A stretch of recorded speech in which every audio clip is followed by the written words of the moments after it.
Good Thursday morning, everybody. I'm trying to get this thing straightened out from my payoff pitch setup. So it's a different angle that I need for that versus Strat-O-Matic. All right, so I think that's a pretty good deal right there. I think we're all set with that. We are at the another game on the June 9th schedule. It is game number 389 in total replay. We're at the Oakland Coliseum for the Chicago White Sox. The second place Chicago White Sox taking on the first place Oakland A's. Chicago 4 games back of Oakland, but trying to make up some ground. We're at the Oakland Coliseum, which is pitcher friendly. Singles are 1 to 3, home runs 1 to 5, and that's both sides of the plate. Let's see. One thing I forgot to write in, for whatever reason, is the records of these two teams. Not sure why I skipped that part, but we'll write that in really quickly. The White Sox come to this game 26 and 27, and the Oakland A's come into this game 32 and 23. So actually, I think it's 5 games as I'm looking at this now. Maybe it's 4. They're 6 back in the win column, and they're 4 back in the loss column. So that generally means 5 games back. So I could be wrong. I think I'm thinking I'm getting California and Chicago mixed up. California is the one I believe is in second place. I have to look at it and figure out what is what with that. So let me go back here and go back to the standings just to make sure I know what I'm talking about. Yeah, it's California that's 4 games back. They're 29 and 28. Chicago's actually tied for third with Minnesota and Kansas City. Both of them are at 5 games back. So that's the situation that's going on there. But still, obviously, the rest of the American League West is pulling for the White Sox to win this game and close the gap on the Oakland A's. Starting pitchers for today's game, we got right-hander Jose De Leon for the White Sox, and we have left-hander Kurt Young for the Oakland A's. Young comes into the game 6 and 3. De Leon comes into the game 5 and 5. The pitcher-catcher hold is going to favor Oakland quite a bit. De Leon is a +4. When you put that with Fisk 0, he's a +4. But Kurt Young is a -3. When you put that with the 0 from Steinbach, it makes it a -3. Slight lineup change. They have Mark McGwire over to third base today, giving Carney Lansford the day off, and Stan Javier, normally an outfielder, is going to play first base. So that's a little bit of a shakeup there. And with a lefty on the mound, the White Sox have gone heavy right-handed hitting. Only 3 lefties in the lineup: Baines, Walker, and Guillen. But you have guys like Pat Keedy are playing today. Jerry Royster's playing today. No Daryl Boston, and things like that. So playing the percentages with the lefty-righties. All right, Kurt Young on the real season was 13 and 7 with a 4.08 ERA. On the replay, he is 6 and 3 with a 3.72 earned run average. So he's done pretty well for himself. I don't think he can complain. Good morning, Kathy. Yeah, unfortunately, for what I've been hearing in my neck of the woods, and I'm in Central Virginia, is that we're supposed to get 3 or 4 inches of snow, and then it's going to change over to sleet, freezing rain, and ice. And that's where the problem comes in, because that ice is what's dangerous and what can cause power outages. So unfortunately, I was hoping for like 10 inches of snow and just have it be plain snow. But the way their model is going, it's still 2 days out, so anything can happen. But they're showing more of the ice coming in Sunday morning and packing on top of the snow, and that's what's going to be not so pleasant experience. Can't wait for April to get here in baseball season, that's for sure, and the weather to change. Let's see here. Hey, you would think, and we're in the 21st century, you would think they could figure out a way to do power lines underground somehow so that, it wouldn't be affected this way, but oh well. It is what it is, and if it happens, it happens. Just part of winter here. I mean, it happens very infrequently in this part of the country. I mean, we haven't had a snow or a storm like this in quite a few years, so it happens maybe once every 10 years around here. So you deal with it and you move on, and hopefully nobody's going to die or anything or get sick. Hopefully. All right, so leading things off, we got the wrong team up here for one thing. Should be the White Sox. Leading things off will be Ken Williams for the White Sox, and Williams on the replay is struggling at 167 and just 54 at bats. He hit 281 in 391 at bats, so maybe just getting a slow start. I'm not sure. But he is your leadoff man. We have our Oakland A's colored dice, or at least the closest I could get to Oakland A colored dice. And before we throw the first pitch, we have to have the ceremonial first sip. At least that's my tradition. Especially in this time of the year when it's a little bit on the chilly side outside. Although today it's supposed to be close to 60 degrees, so we get a nice break before the crap comes in. All right, here is Williams. And we're underway. 3-3. That's ground ball to short, and that's going to be handled by Gallego. And that's one away. And we are underway from Oakland. Hey, Shaq. Nah, that's not the kind you can protest, unfortunately. This is no respecter of persons. It's going to treat everybody the same. So, it doesn't matter what your philosophy is. You're going to get snowed and iced on. All right, here's Jerry Royster. He's a 272 hitter on the replay in 81 at bats. 3 homers, 8 driven in. He hit 265 real world. That's a 110, and that's a base on balls. That's a walk. First walk issued by Kurt Young. Let's see if Royster wants to get a lead. Now, Kurt Young, again, -3 on the hold. So if he got the lead, it'd be down to a 50-50 chance. So they're not going to take that chance with one out. They're going to go ahead and see if Harold Baines can get something going for him. He's been a hot hitter as of late. Baines hitting 282 on the replay. A homer, 14 driven in. He had 293 real world. Lefty on lefty matchup. We get a 6-2, and that's a strikeout for Kurt Young, his first strikeout. 2 away, and that takes us to the venerable Pudge Fisk doing the catching. I wish we were getting snow and not ice. That's the only. Usually the ice goes to the Carolinas and we get the snow, but this thing, apparently the path has gone a different way and further south or north or whatever the case may be. So the ice is coming up higher in the northern region. Pretty much Richmond's the ice line. After anything north of Richmond up near D.C. and Fredericksburg, they're getting all snow. But from Richmond south to the Carolinas, we're getting the ice. Jay Jeremiah, well, I've protested the dice quite a bit when I didn't like what they showed, especially the devil die. All right, so Fisk is hitting 270 on the replay, 6 homers, 20 driven in. He had 256 real world. Can't wait to go back and watch this stream in July when it's 100 degrees and I'm sitting there talking about snow and ice. So that would be interesting and funny, whatever. All right, here is Carlton Fisk. 5-2, and that's a fly ball to right field, and that's going to end the inning.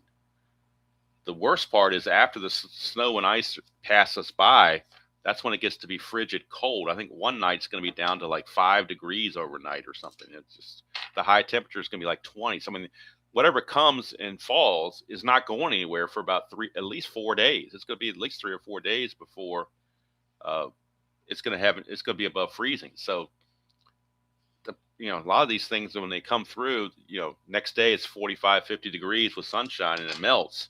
Well, this stuff's not melting. This stuff is sticking around big time. Sticking around big time. Only thing I'm worried about is power outage. As long as the power's on, I mean, we got food, we got heat. So as long as the power's on, we'll be good. If the power goes out, then we got to make alternate plans. All right, so here is Jose De Leon. De Leon, 11-12, 4.02 in the real season. On the replay, he is 5-5 with a 4.60 ERA.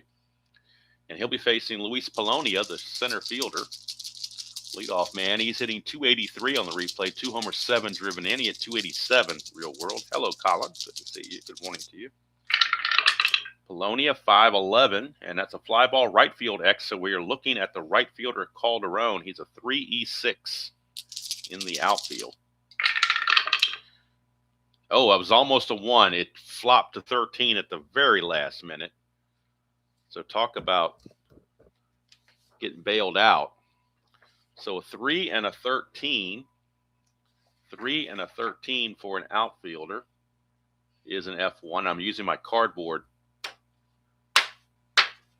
things because they're a lot better than that piece of crap I was using before. All right, so 3 and a 13 is an F2. That's a 13 as well, and he is an E6. So E6, there's a 14 there, but no 13. So that'll be a good play for Calderon. He will make the catch. And there's one away. Here is Mike Davis. But I got ahead of the game and went to did my grocery shopping or picked up things we might need on Tuesday. So I kind of beat the, no rush then. So I got all the eggs and the milk and the bread and all that stuff taken care of. So as long as we have power, we'll be in good shape. I don't know. If it gets snowed in for a week, who cares? But it's the power that's the problem, or could be the problem. All right. And around here, if it goes out, it's not like it goes out for 2 or 3 hours. You're talking multiple days before they finally get around to fixing it. So, all right, enough of that. Mike Davis, 279 average, 11 homers, 29 driven in. That's on the replay. Real world 265. That's a 3-7, and that's a 1-19 single. So base hit from Mike Davis. And he's going to look to get the lead. He needs a 2 through 5 to obtain that lead.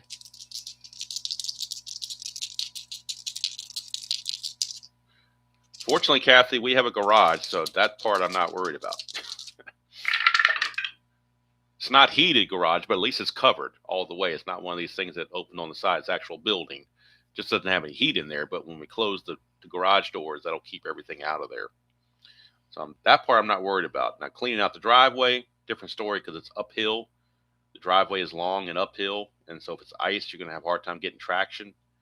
But like I said, I'm retired, so I ain't got to worry about it. But the missus has to, if she's going to work, we got to clean out for her. So, all right, so 7. Let's see, what was I doing here? Oh, I was doing for the lead. Okay, nope, nothing there. But on Monday morning, it's supposed to be down, like single digits. So I'm not going to go out there at 10-degree weather Monday morning and start shoveling snow. That ain't happening. All right, here is Mr. Jose Canseco. Canseco on the replay hitting 271, 13 homers, 35 driven in. He hit 257 real world. 4-7, and that is a ground ball second base X. Now, they were holding Davis on, so the second baseman, Manrique, is going to jump up to a 4 E13 because he is one of the ones responsible for holding Davis with the right-hander on. So he goes to a 4 E13. 4 and a 15 should be okay, you would think. 4 and a 15 is a G2, so that's a fielder's choice. 11, and he is a 13. There is no 13, so it's going to be a fielder's choice. If he kept his 3, the 3 and the 15 would have been a double play, but the fact that he was holding on Davis, or part of that hold, cost them the potential double play, so it's just going to be a 4-6 fielder's choice. But that's part of the price you pay for holding the runner. If you didn't hold him, he would have stolen the base probably, so you had to hold him on. All right, here's Mark McGuire. He, like I said, he is at third base in this game. He actually played right field. I didn't even know that, but mostly first base. But on the replay, Mark McGuire is hitting 283, 17 homers, 41 driven in. He at 289 real world. Now Canseco's at first, so he's got a chance to get a lead, but he needs a 6. Has to roll a 6 to get the lead. Doesn't do it, so he will hold. And here's Mark McGuire. That's a 1-8, and that's a ballpark blast, but he's in Oakland, which has cost him a lot of home runs. Imagine how many home runs he might have hit if he'd have been in Fenway or some other friendly stadium, Kingdome or something. But Oakland really cost him some home runs, apparently. That's a deep fly to left to end the end. At least it's cost him here in the Strat-O-Matic world. I don't know how many it cost him in the real world, but it definitely cost him in the Strat-O-Matic world. So after one complete, no score from Oakland Coliseum. Kurt Young back out will face Calderon, Walker, and Keedy. Time for more coffee. Tabby is here by her blanket, doing her bath, being nice and polite and quiet, so that's a good sign.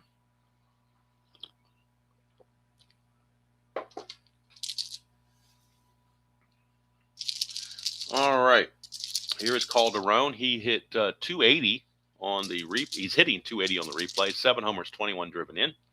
Hit 293 real world. 2-7, and that's going to be a strikeout. One away.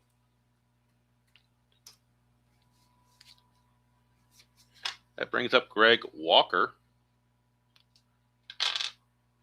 Walker, lefty on lefty matchup. Walker's hitting 230 on the replay. 4 homers, 22 driven in. He at 256 real world. That's a 2-9, and that's a ballpark blast. But once again, it's only a 5, and that's a 19. So just a deep fly to right field that Mike Davis hauls in.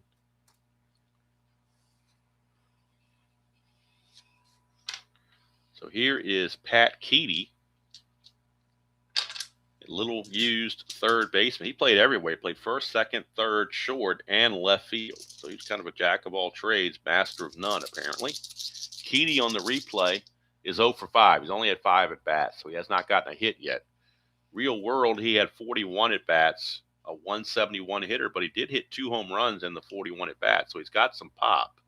See some diamond shots here. Of course, that won't help him much here in Oakland. 110, and that's a strikeout. So Keedy out on strikes. Third strikeout for Young, and that will end the inning.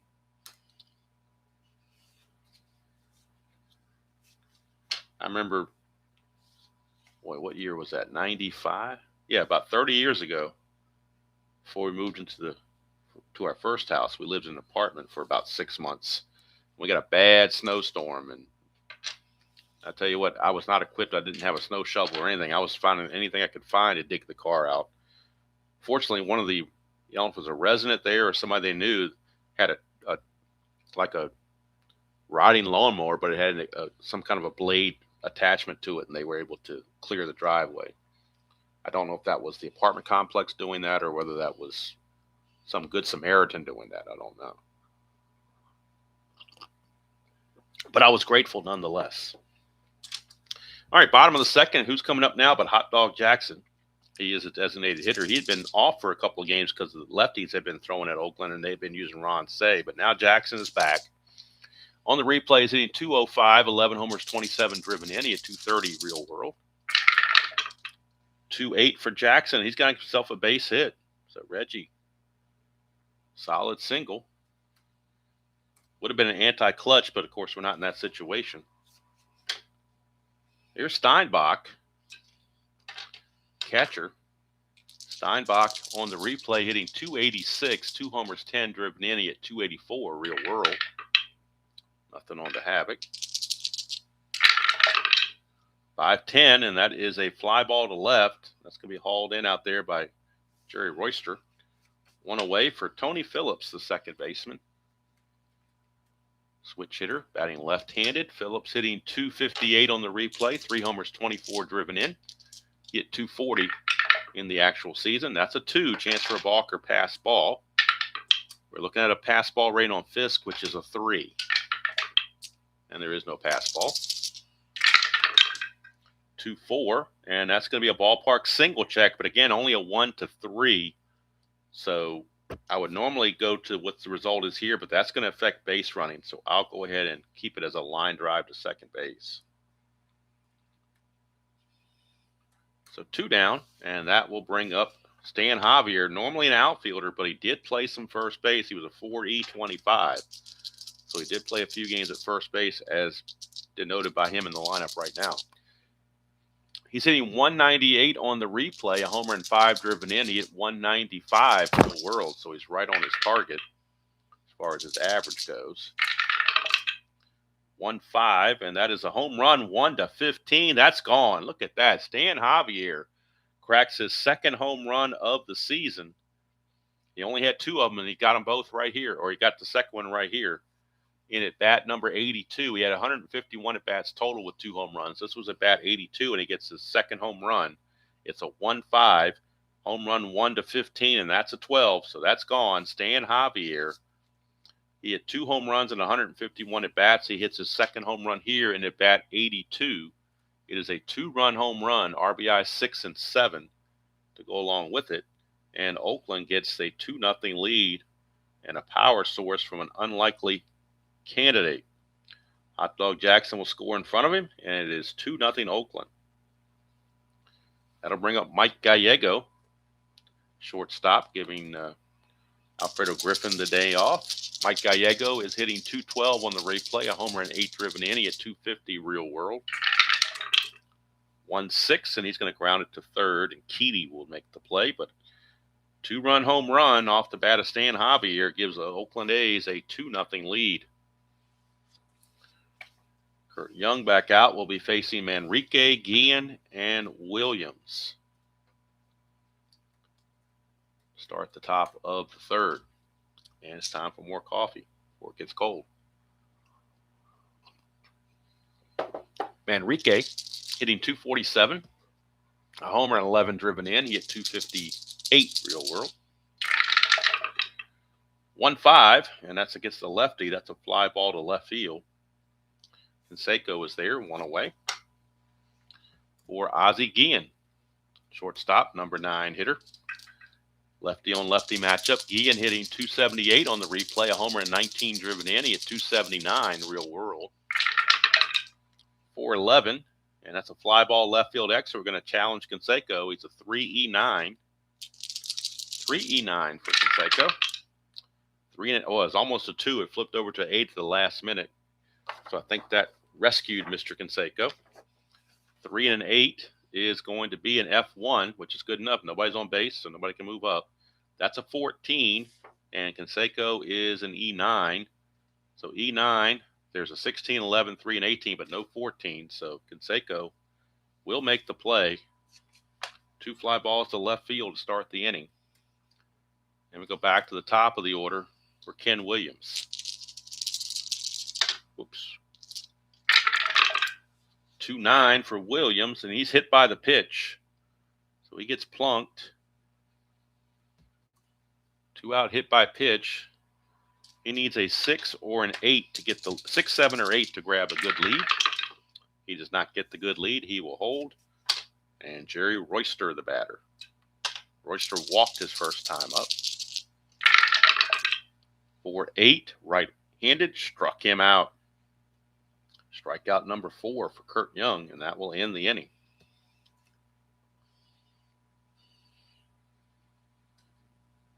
Not a very solid-looking K there, is it? That's all right. I know what it is.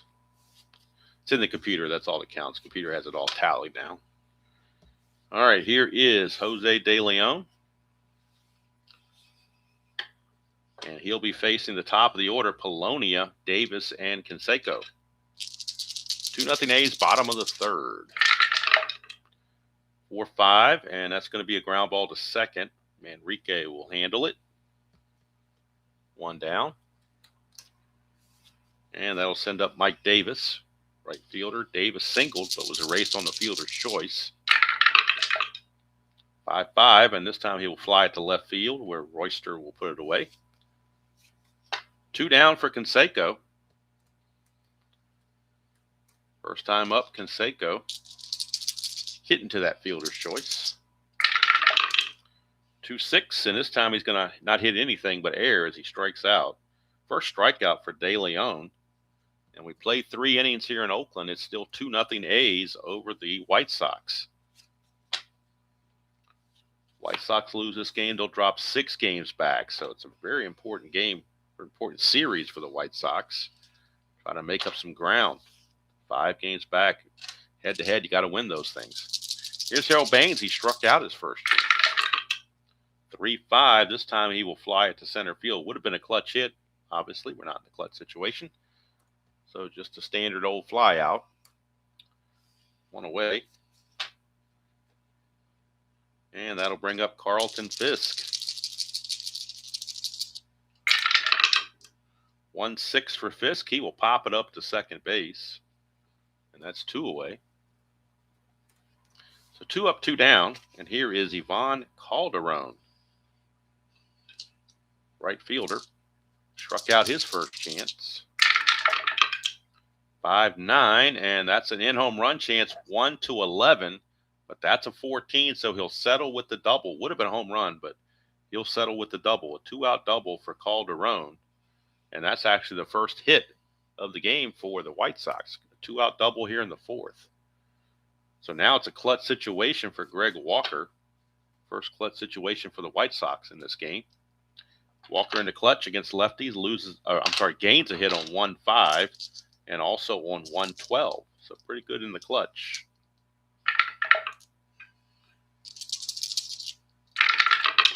That's a 1-7, though, and he's going to draw a base on balls, and that will extend the inning. Second walk issued by Young, and that'll take it to Pat Keedy. So maybe they kind of pitched around Walker a little bit, figuring Keedy's much easier to get out. It was one of those unintentional, intentional walks. 2-7 for Keedy, and he strikes out. So if that, in fact, was the strategy, it certainly paid off. Not sure it was. It just happened to look that way. So we go to the bottom of the 4th. Score still 2-0.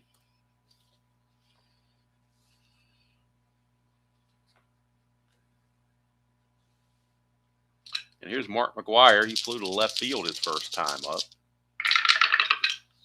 1-8 for McGwire. That's a ballpark blast. And this time it fits. It's a 4.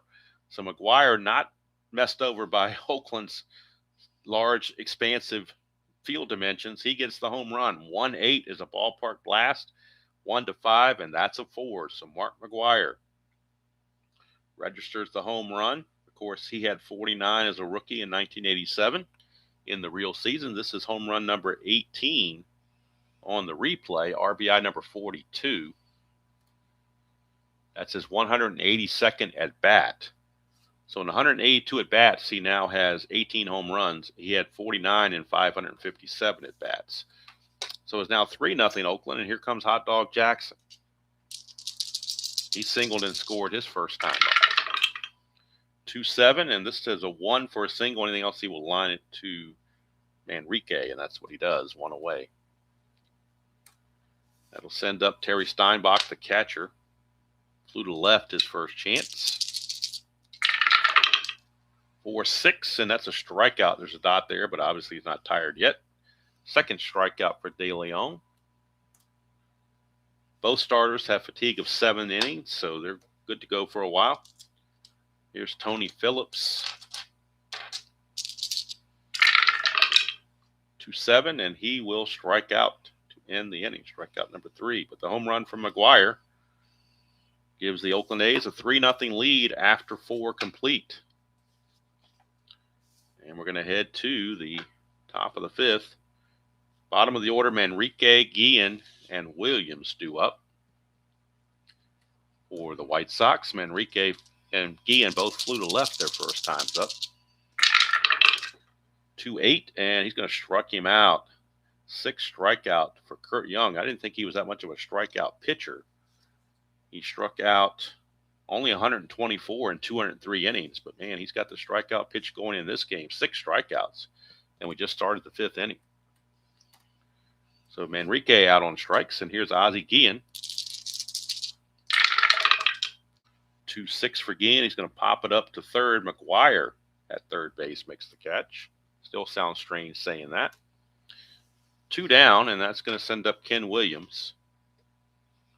2 outs and the base is empty. He got hit by a pitch his last time up. See if he's trying to get any payback. 5-7. That's a ground ball shortstop X. We're looking at Gallego. 3E48 for Gallego.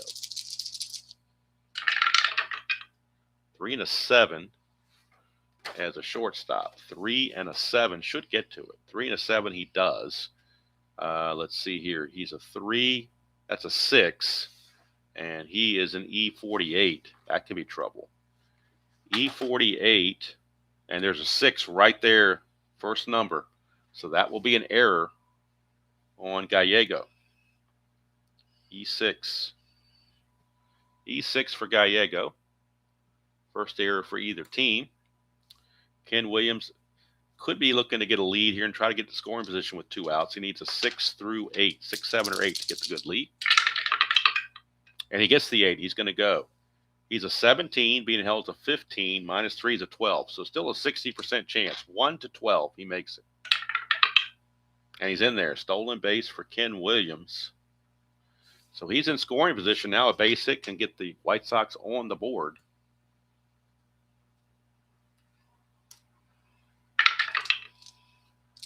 Royster. 2-9 for Royster. And look at this. That's a clutch. By stealing the base, that turns this into a clutch hit. That would have been an out had he stayed at first. But the fact he got in scoring position with 2 outs turns this single or this out into a single. 2 stars with the clutch. 2-9. That's an RBI single for Royster to put the White Sox on the board. Now, Royster has a much lower percentage chance of stealing, so he's going to hold and see what Harold Baines will do. 3-12, lefty-lefty. That's a Lomax plus injury. Well, it's the 3rd out of the inning, so that doesn't matter, but it could be Baines having to leave this game and might need a new DH. So we'll go to our injury chart. Injury chart right here. And we're looking at this injury section. And basically, a 4 or less, he can stay in the game. 1 or 5 or higher, he's got to come out. 5 or higher, he's got to leave. And he does. So Harold Baines will leave. He's not going to miss any time because we're doing as-played lineups, but he will miss the rest of this game. I do allow in-game injuries. So now we need a designated hitter. And it looks like they will go to Jerry Hairston to be their designated hitter. So Hairston will take over for Baines. Hairston will be the DH starting in the 6th inning. So Jerry Hairston will take over as the DH. So let's see if I'm on defense for Chicago in the computer, so I don't know if it's going to let me make a DH change. It might. Let's try it. Yeah, let me do it. Okay, so Harrison's now the DH in the computer, which is good. I don't want to forget that and leave Baines in there. All right, so De Leon back out. We'll be facing Javier, Gallego, and Polonia. And, of course, Javier hit the 2-run homer. They got everything started back in the 2nd inning. Oh, should be a run here for the White Sox here. It's unearned, but they will take it. So it's a 2-1 ball game as we go to the bottom of the 5th. Bottom of the 5th.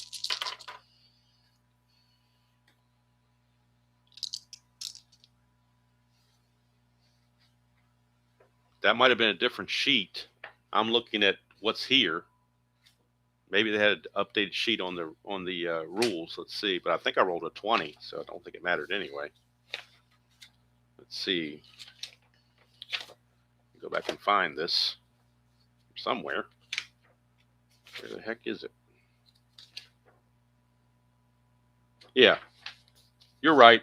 Are you ready? You're right. It should be a 1 through. I should be using this one here instead of what's on the thing, because I think this is the most updated version. So, yeah, 1 through 6, he would stay in the game, but I believe I rolled a 20. So he's out anyway. But, yeah, for future reference, I will use that one for a 1 to 6. That seems to be more fair. And since this is not the Demolition League where anything goes, try to keep it a little more succinct. Well, here's Javier, who hit the home run his last time up. 3-9. This time he will ground to short. And Guillen will make the play, 1 away. That brings up Gallego. He grounded to third his first time up. 6-7, and that's going to be a walk. That may be the first walk actually issued by De Leon. That is his first walk. He struck out 3, and that's his first walk. So pretty good control so far shown by De Leon. Here's Luis Polonia.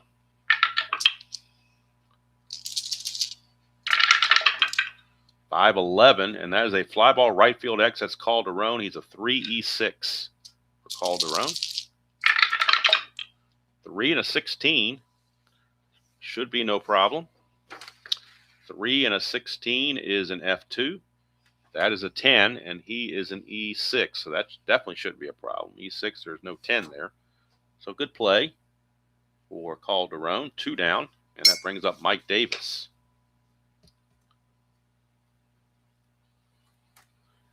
Davis singled and flew to left. Hello, Ryan, or RN.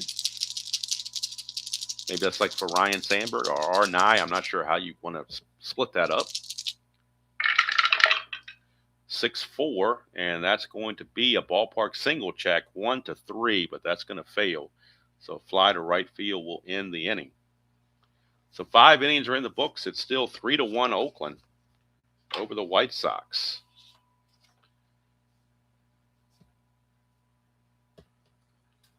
Top of the 6th we go. It'll be Fisk, Calderon, and Walker due up for the White Sox. Time for more coffee before it gets cold. This cup is not that insulated. I like it, but it just doesn't insulate the coffee for long, so I gotta not be. Sometimes I get in the game, forget to drink the coffee. Not a good thing. Then you go to sip it, and it's lukewarm, and it's just nasty. 2-11 is a ballpark blast for Fisk, 1-5, but that's a 17, so deep fly to left, 1 away. I'm right there with you. I'm in Virginia, and we're getting ready for snow and ice.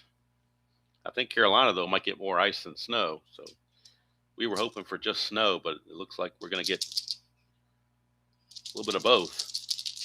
Here's Calderon.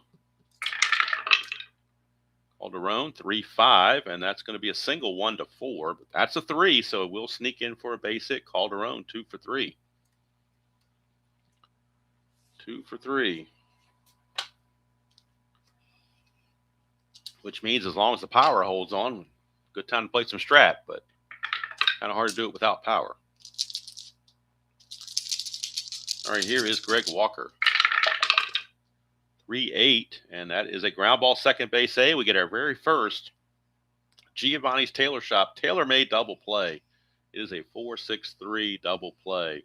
If you're in Lemoyne, Pennsylvania area, check out Giovanni's Tailor Shop. They may give you a discount if you tell them Demo sent you. Giovanni's Tailor Shop, sponsoring the tailor-made double play of the game. All right, here is De Leon back out for the bottom of the 6th. It'll be Canseco, McGuire, and Jackson. 5-4. Fly ball center field X. Ken Williams is a 2E16. 2 and a 9. Should be no issue there whatsoever. 2 and a 9 is an F2. That's a 10. And he is an E9 on a 10. There's an E9 there, but there's no 10. 14, 17, 18, 3, and 4, but no 10. So Williams will make the catch. 1 away for Mr. McGuire, who homered his last time up.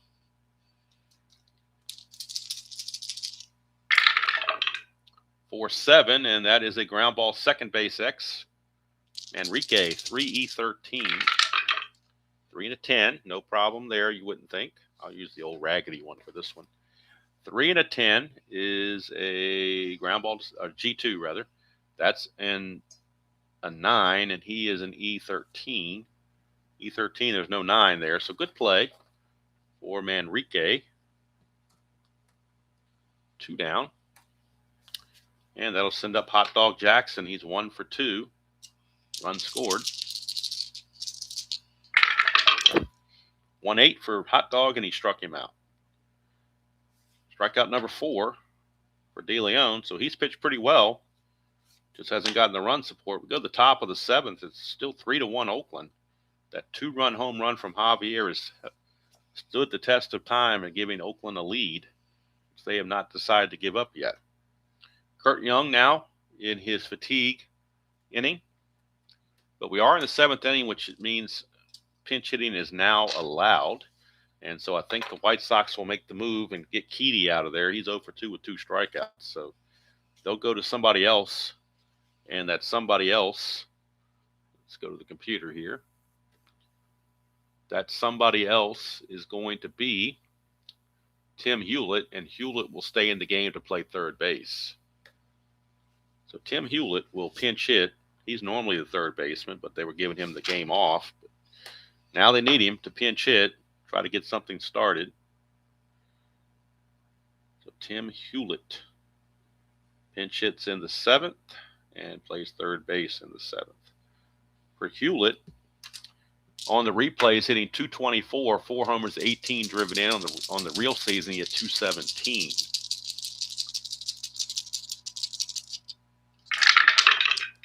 That's a 5-5, and that is a base on balls. So how about that? Tim Hewlett, a pinch hit walk. And for Young, that is his 3rd base on balls to go with the 6 strikeouts. Hewlett, no threat to run. Here is Manrique. He's a good bunter, but you're down by 2 runs, so I don't see bunting being the best option in the world. Although, not a very good hitter, so maybe you think about it. What is Oakland going to do defensively?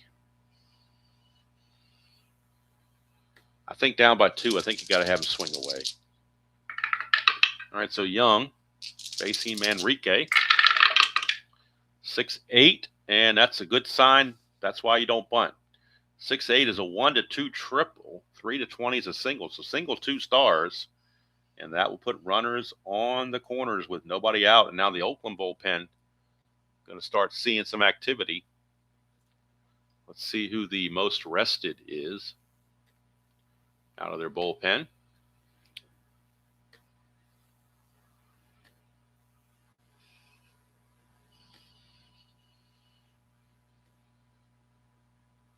Looks like Dennis Lamp, possibly, or Gene Nelson.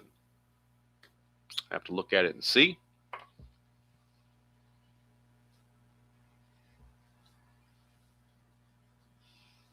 Hey, world's worst.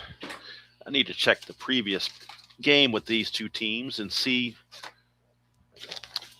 I don't want to overuse somebody that pitched a few innings. If a guy pitched a couple of innings last time. Lamp went 2, Eckersley went 1. So we're not going to use Lamp unless it's absolutely necessary. Gene Full Nelson is in the bullpen loosening. He's not going to come in just yet, but he's trying to get ready. So he would be their option. Ozzie Guillen is up. Runs on the corners, nobody out. Infield back for the double play. They need outs. Manrique will be held because he does have the asterisk there, but he's not going to go anywhere. So Young to Guillen. 3-6, and that is a ground ball third base B, so the run's going to score. They get the force play 5-4, but it is an RBI ground out from Ozzie Guillen. Cuts the lead to 3-2. And now that brings up Ken Williams. And now what do you do with Kurt Young? With these righties coming up, I think Tony La Russa has made a motion to the bullpen. And we will see Gene Full Nelson coming on. Fresh arm to come in. Young can win it. He can't lose it. He could get a no decision if Guillen scores. Otherwise, he's still in position to win the game. So Gene Nelson will be coming on. Taking over for Kurt Young. We'll get the numbers on Nelson. Finish up Young after the inning is over. So Gene Nelson, well rested. And Nelson on the real season was 6-5 with 3 saves and a 3.93 ERA. On replays 4-0 no saves, and a 4.19 ERA. So he's given up a little bit more runs, but he's gotten some run support and kind of vultured a couple of wins. But they're going to see what he can do here against Ken Williams, center fielder.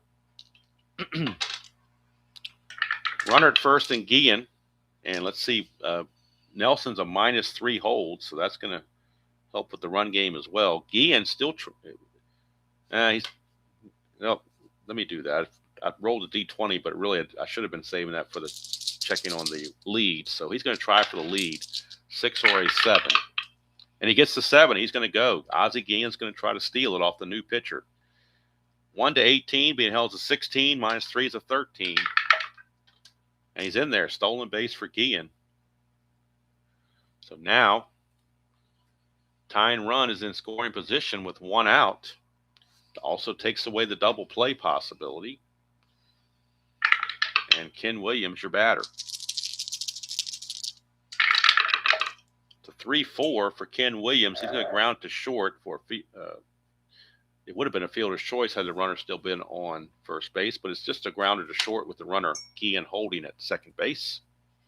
So now it's down to a clutch situation for Jerry Royster, but do they pinch hit for Royster is the question. They do have some lefties on the bench.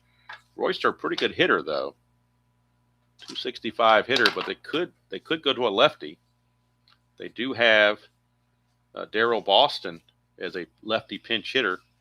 258, Royster's 265, but one's lefty, one's righty. Boston would be the better option in the outfield as well. So they're going to go ahead and pinch hit for Royster with Darryl Boston. So Darryl Boston will be coming on, and he'll stay in the game to play left field after the fact. And that will be a definite upgrade in left field, as Boston is normally the left fielder most occasions. So that'll be it for Royster. They will go to Darryl Boston. That will leave Gary Redus and Ron Karkovice, backup catcher, the only 2 bench players remaining for the White Sox, as they've already used Hairston, Hewlett, and now Boston. So Boston is up, runner at second, 2 down. It is a clutch situation. Boston on the replay hitting 277, 7 homers, 18 driven in. He hit 258 real world. And in the clutch for Darryl Boston against a right-handed pitcher, he loses 1 hit on 3-7 and on 2-7 and 3-8. So he loses 2 hits. So we'll see what Nelson can do with Boston. We get a 3-10, and that's going to be a split chance. 1 to 4 is a single. Otherwise, he lines to second. That's a 17, so he will line it to second base. Darryl Boston fails in the pinch. Gene Nelson gets out of the jam. 1 run is in for the Sox, but Oakland still maintains that lead of 3-2 as we go to the 7th inning stretch. And now on the computer, need to insert Hewlett at third base and Boston in left field. Now I'll go to the Strat computer and get the totals on Kurt Young as we can close the book on Young. Kurt Young is going to go 6 1/3 innings, 4 hits, 2 runs, 1 was earned, 3 walks, and 6 strikeouts. And now De Leon, this will be his fatigue inning, but he has retired. If you look at this, he has retired 3 out of the he's retired 9 of the last 10 he has faced. So they're going to stick with De Leon against Terry Steinbach, I should say. 7th inning stretch, but we're going to keep rolling. No break this time. Coffee still warm, still drinkable, although not as warm as it was when I started, obviously. Here's Steinbach. 5-8 for De Leon, struck him out. Strikeout, and that's going to send up Tony Phillips. He's 0 for 2. 2-9 for Phillips, make him 0 for 3 as he grounds it to Walker. Takes to the bag himself, 1 away, or 2 away now, rather. For Javier, he homered. His 2-run homer still maintains that lead, backed by the McGuire homer. 3-6, and that's a strikeout. So De Leon keeps full endurance into the 8th. Go to the 8th inning, it's still 3-2. Now Oakland will make a change. With the lead, they're going to try to protect that lead. Carney Lansford is going to come on and play third base, and they will move McGuire back to first base. But coming in for Javier will be Lansford at third. So Lansford will come into the game here in the 8th inning. Carney Lansford, and that will be it for Mr. Javier. His day is done. But much better defense now for Oakland with that change. So I needed to put that on the computer as well. So we're going to move McGuire to first base, to his normal first base position where he belongs most of the time. And then Carney Lansford will come in and play third. That leaves on the bench for Oakland, they still have Alfredo Griffin, Ron Say, and the backup catcher Mickey Tettleton. Those are the 3 still left on their bench. All right, top of the 8th we go. It'll be Gene Nelson against Jerry Hairston, who took over for the injured Harold Baines at DH. This will be his first at bat. Hairston on the replay, 333, 2 homers, 5 driven in, and 24 at bats. He had 230 real world. 3-3, and he is going to ground it. Look at that. You bring a new third baseman in, the ball will find you. Ground ball to third. At least it wasn't an X check. But that's just the old adage in baseball. You bring in a new fielder, and the ball finds him right away. So 1 away, and here's Carlton Fisk. He's 0 for 3. That's a 6-7, and that's a ground ball shortstop X. That's Gallego. It's a 3E48. Probably should have brought in Alfredo Griffin. Didn't think about it. Too late now. Gallego's going to see what he can do. With 3 and a 6, he might have a chance. 3 and a 6, he does. He will get to it, but 9, and he's an E48. The E48's the big problem. E48, however, there's no 9. There was a 6 there he made an error on, but not a 9. So Gallego is able to make the play. 2 down. And that's going to bring up Calderon. Calderon is 2 for 3, a single and a double. 4-9, and that's a strikeout by Nelson. There's a dot there, but obviously he's not tired. So we go to the bottom of the 8th. That's going to be it for Nelson. He's going to go an inning and 2/3. They'll be bringing on either Jay Howell or Eckersley, one of the two. Let's see here. Nelson faced 5 batters, retired them all, striking out 1. So Nelson, as good as he could do. But they will go to their closer in the 9th. De Leon is going to stay out there and see if he can at least go 8 innings. He's going to be facing Gallego. Or do they pinch hit for Gallego? They may pinch hit for Gallego and bring in Alfredo Griffin at the same time. So that's what they're going to do. Improve that defense just in case. So Alfredo Griffin will pinch hit for Gallego and stay in the game to play short. That'll leave Ron Say and Mickey Tettleton on the bench. So Griffin will pinch hit here in the 8th and stay in the game to play short in the 9th. So this will now be Griffin. And he's a 2E29. For Griffin, and he runs at a 14. All right, so we bring Griffin in on the computer.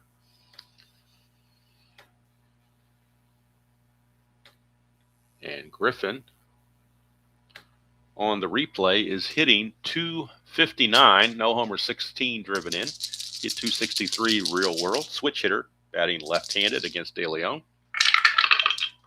6-5, and that is a fly to center field. Hauled in by Ken Williams, 1 away. So even though he didn't get a hit, at least he's improved the defense tremendously. And back to the top of the order for Polonia. So I think the A's have their defense the way they want it now. 1-4, and that's a fly ball to right field, 2 down. The only weak spot is a Phillips at second base. Don't have anybody else to play second base, so got to do what you got to do. 2 down, and that's going to send up Mike Davis. No action in the White Sox bullpen. I mean, the way De Leon's pitching, why would there be? 4-2, and that's a split chance. 1-6 is a single. That's a 5. So it is a single for Mike Davis.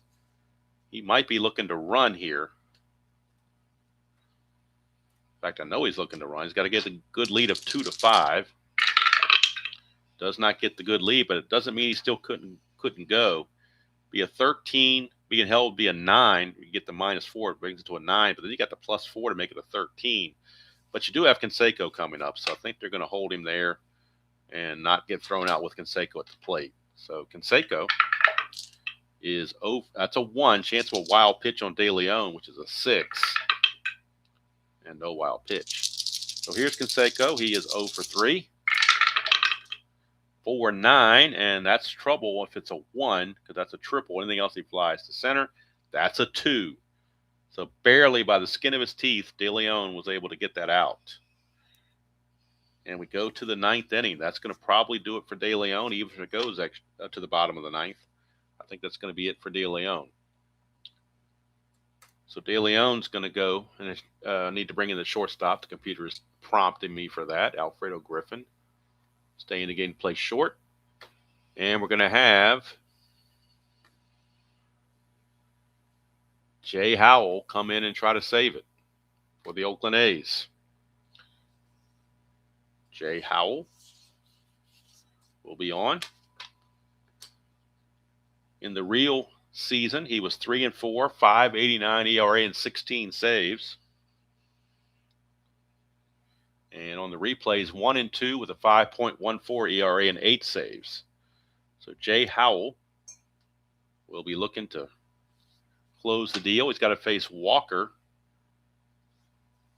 Tim Hewlett, and man, I got to make sure I put Hewlett here so I know that Hewlett's there. Walker, Hewlett, and Manrique are your scheduled hitters. The only guys left on the bench for the White Sox, Gary Redus and Ron Karkovice. You're not using Karkovice to hit for anything. Redus maybe, but then if you bring in Redus, then you got to have somebody to play the infield position, and I don't think they have anybody left to play the infield. So I think you're kind of stuck. I'm not sure Redus has a chance to pinch hit for anybody, because unless it's another outfielder. So Redus, maybe he can't even pinch run. So we'll see what happens. Hello, Scott. Good to see you. So Jay Howell is on to face the first batter. First batter is Mr. Greg Walker. Walker is 0 for 2. He hit into the Giovanni's tailor-made double play of the game earlier, his last time at bat. Against Jay Howell, 5-6, and that's a strikeout for Jay Howell. Starts out the 9th with a strikeout. That'll take us to Tim Hewlett. But again, he can't pinch hit for Hewlett because he got nobody else to play third base. So you're going to have to leave him in there. I believe this is his first. No, he had a pinch hit walk his first time up.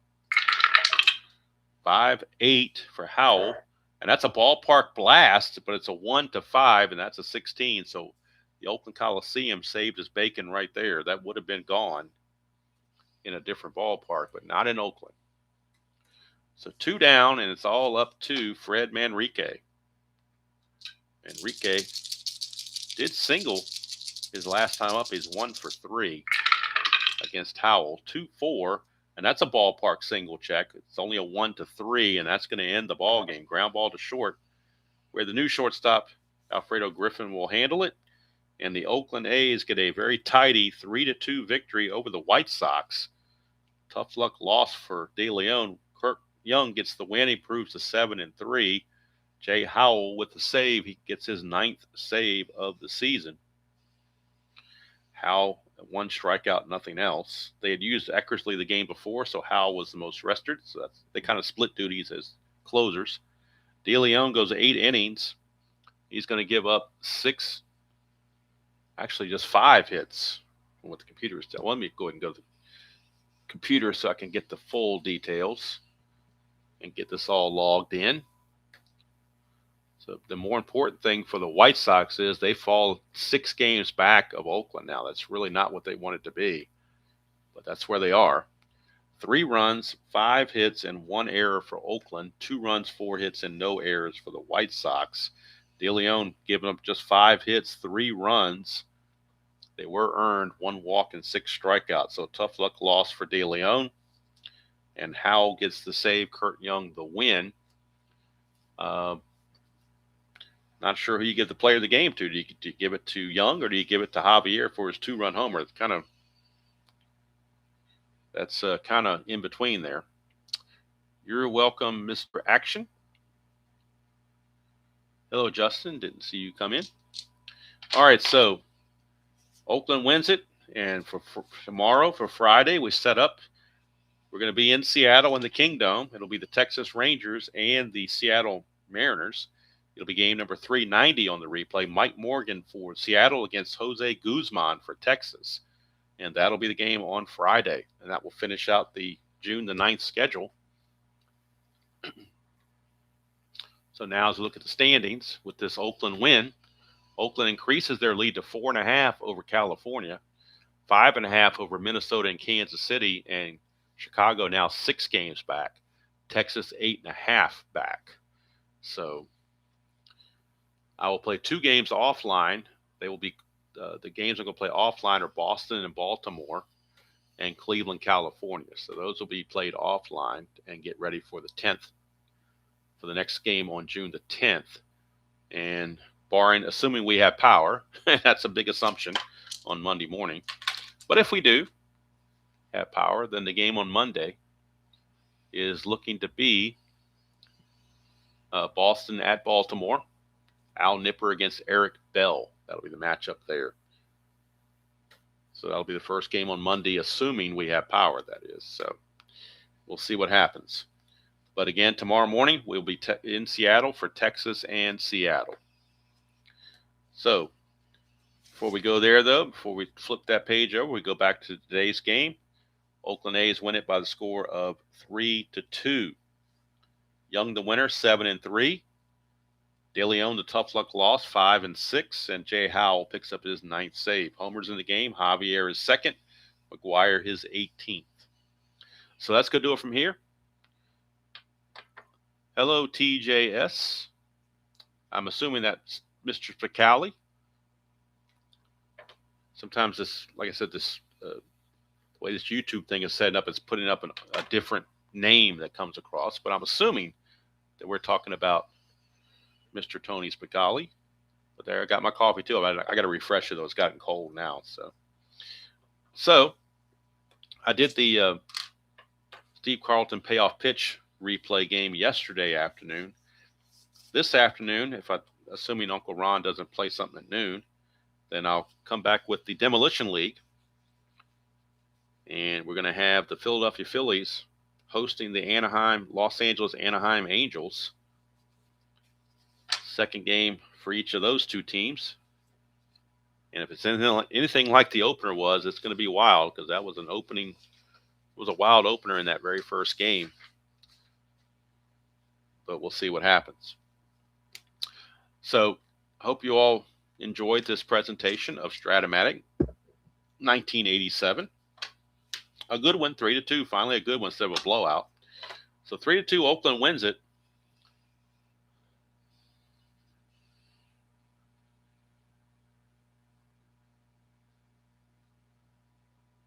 I'm not sure what that means, Justin, but relegation at the end of the season, I'm not sure what that means. The way I have it set up is it's 10-team league, so the top 4 teams make the playoffs. And in the semifinals, 4 would play 1. Oh, I don't know anything about Premier League at all. Know nothing about it. Know nothing about it at all. But anyway, my plan is to top 4 teams make the playoffs. Number 4 plays number 1, and number 2 plays number 3, and then the finals after that. But that's a long way off because that's 270 games. I've only played 5, so It's a long, long way to go. A lot of those games will be played offline, but I think I do want to play Philadelphia and the Angels online. Just because the first game was so good, I want to see if the second game can match it. All right. It'll be Dylan Bundy against, let's see, who is it for the Angels? Let's see here. I know Dylan Bundy starts for the Angels, and I believe it's Zach Wheeler. Yep, Zach Wheeler against Dylan Bundy is the pitching matchup in that game from Citizens Bank Park, and that will be sometime this afternoon. Have a good day for yourself, Scott. And if you're in the area in the path of this snow/ice storm, be careful out there. Get your supplies ready. Get your alternate plan ready in case you lose power. And protect all the animals and whatnot. If you've got any animals that live outside most of the time, make sure you bring those in. Of course, Tabby lives inside all the time, so you don't have to worry about it. But that's going to do it from here. I need to go heat my coffee and eat some breakfast and get ready for the rest of my day. So until next time, enjoy playing whatever game you choose to play, however you choose to play it, and I will see you all down the road.